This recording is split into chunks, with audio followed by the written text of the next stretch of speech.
The Pagalan Chronicles is a series of fantasy novels set on the world of Pagalan. This world is diverse with many different civilizations living on the main land mass and the islands surround it. Pagalan also holds many secrets, which Morganuk, the main character in the series' one books, sets out to discover. The island of Banton is where the story begins, with Morganuk living on his adopted parents' farm. The Banton Islanders live simply in small towns and farms. Fishing and farming are predominant to their way of life. Their form of governance is based on an old tribal clan setup consisting of town councils. Ventur is the homeland of the Cordonan race. They are a ferocious race of tribespeople intent on enslaving other civilizations. They have been at war with the Eplians for years. The Cordonans believe in basic necessity to maintain their military conquests and live in basic buildings devoid of splendor or embellishment. Lobos is also on the mainland and is the home of the proud Eplian race. The Eplians enjoy the good things in life where they can be obtained.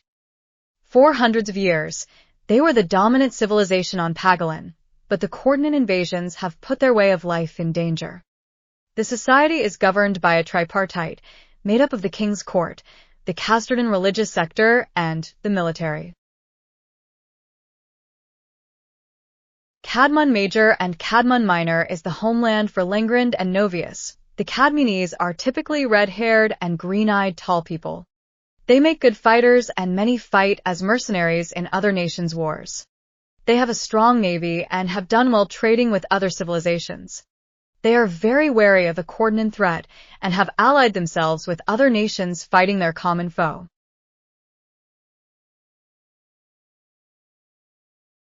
Trebos is Melinor's homeland, where her parents tend their good-sized farm. It's a rich society, yet untouched by war. A peaceful nation governed by an elected council, neutral in the war. The Trebosians will trade with anybody they can.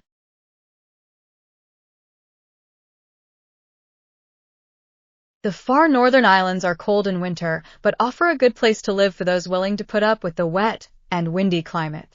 These islands mainly make their living on fishing and trade with other nations.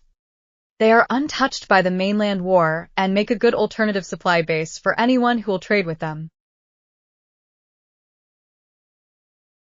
The southern lands are sparsely populated, and it's a struggle to survive here. It's very cold in the winter and only a little warmer in summer. The people make their living on fishing, hunting, and some trade with other nations, such as Cadmon. The southeastern sea is somewhere that no sailor wants to go. Ancient Pagalan myths and legends tell of terrifying things there. For hundreds of years, no ship had ever been known to sail to that part of the world and survived. It blocks any possible eastern sea route from the southern to northern hemispheres. The only viable safe route being through the Kragan shipping canal to the west, between Lobos and Kroger. The Sproken Isles consist of sandbanks and narrow rocky passages, making it almost impossible to sail through. The Ridge and the Krakeldauer Islands are said to be littered with volcanic islands, disease, and strange creatures. In the center lies the nebulae. Nobody knows what lurks in that place, but ancient tales tell of many terrifying things. A place that nobody dare go, but Morganuk is strangely drawn to it in his quest to find out where he came from and who his people really are.